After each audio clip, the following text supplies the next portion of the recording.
બાપુ, એક સુંદર મજાનો ધાર્મિક અને ભક્તિમય પ્રસંગ છે. અને આ પ્રસંગમાં આજે આપણે વાત કરવી છે ભગવાન શિવ અને માતા પાર્વતીના લગ્નમાં ગણેશ પૂજા કેવી રીતે કરવામાં આવી હતી. બધા જાણે છે કે ગણેશ ભગવાન શિવ અને દેવી પાર્વતીના પુત્ર છે. અને એવું પણ કહેવાય છે કે શિવ અને પાર્વતીના લગ્નમાં તેમની પૂજા કરવામાં આવી હતી, કારણ કે શુભ પ્રસંગો દરમિયાન ભગવાન ગણેશની પૂજા કરવી એક ધાર્મિક વિધિ છે. આવી પરિસ્થિતિઓમાં લોકો ઘણીવાર આશ્ચર્ય પામે છે કે વેદ અને પુરાણોમાં વિગતોની સમજણના અભાવે જો ગણેશ શિવના પુત્ર છે તો શિવ અને પાર્વતીએ તેમના લગ્નમાં તેમની પૂજા કેવી રીતે કરી?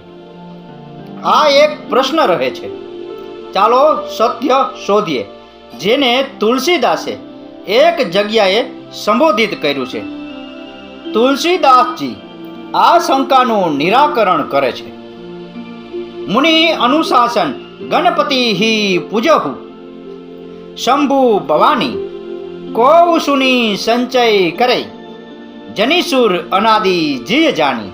અર્થાત લગ્ન સમયે શિવ અને પાર્વતીએ બ્રહ્મવેતા ઋષિઓના આદેશ પર ગણપતિની પૂજા કરી હતી.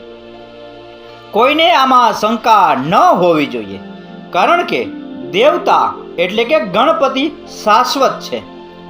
મુદ્દો એ છે કે ભગવાન ગણેશ કોઈના પુત્ર નથી, તેઓ અજ શાશ્વત અને અનંત છે.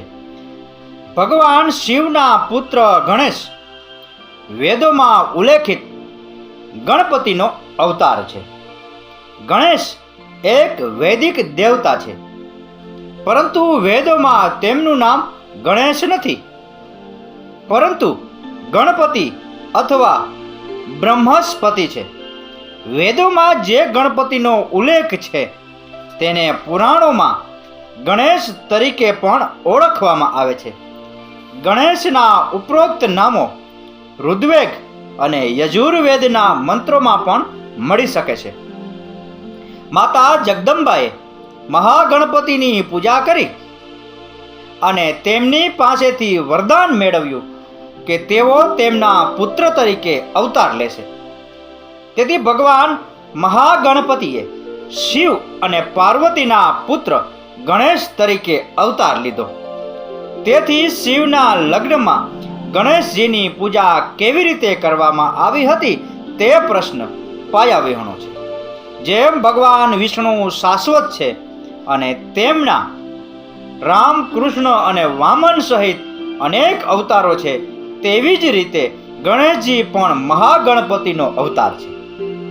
બીજી એક કથા મુજબ વાત કરીએ તો પૌરાણિક કથાઓ અને શાસ્ત્રો અનુસાર ભગવાન શિવ અને માતા પાર્વતીના વિવાહ સમયે ગણેશજીની પૂજા ગણપતિ શિવજીના ગણોના અધિપતિ અને નિર્ગુણ મહાગણપતિ સ્વરૂપે વૈદિક મંત્રોચ્ચાર સાથે મુનિઓ દ્વારા કરવામાં આવી હતી. હાથીના મુખવાળા ગજાનન તરીકે તેમનો જન્મ લગ્ન પછી થયો હતો, પરંતુ પૂજા વિધિમાં સર્વપ્રથમ પૂજ્ય ગણાધિપતિ તરીકે તેમનું આહ્વાન થયું હતું.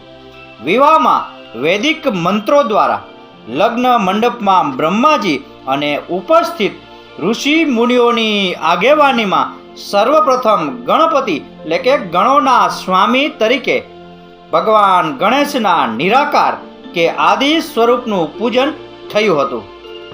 શાસ્ત્રીય નિયમ મુજબ કોઈ પણ શુભ કે માંગલિક કાર્યમાં વિઘ્ન ન આવે તે માટે શાસ્ત્ર વિધિ મુજબ સૌથી પહેલા ગણપતિની જ પૂજા કરવાનો નિયમ છે, જેનો શિવ વિવાહમાં પણ પાલન કરાયું હતું. આ પૂજા હાથીના મુખવાળા ભૌતિક બાળક સ્વરૂપની ન હતી, પરંતુ દેવાધિદેવ મહાદેવ દ્વારા સ્વીકૃત મહાગણપતિ કે ગણોના અધિપતિ તરીકે હતી. તો બાપુ, આ હતો ભગવાન શિવ અને માતા પાર્વતીના લગ્નમાં ગણેશ પૂજા કેવી રીતે કરવામાં આવી હતી એ વિશેનો પ્રસંગ. આ પ્રસંગ, આ કથા, આ વાર્તા પૂરેપૂરી સાંભળી એ બદલ આપનો ખૂબ ખૂબ આભાર. આપનો દિવસ શુભ રહે. મહાદેવ હર.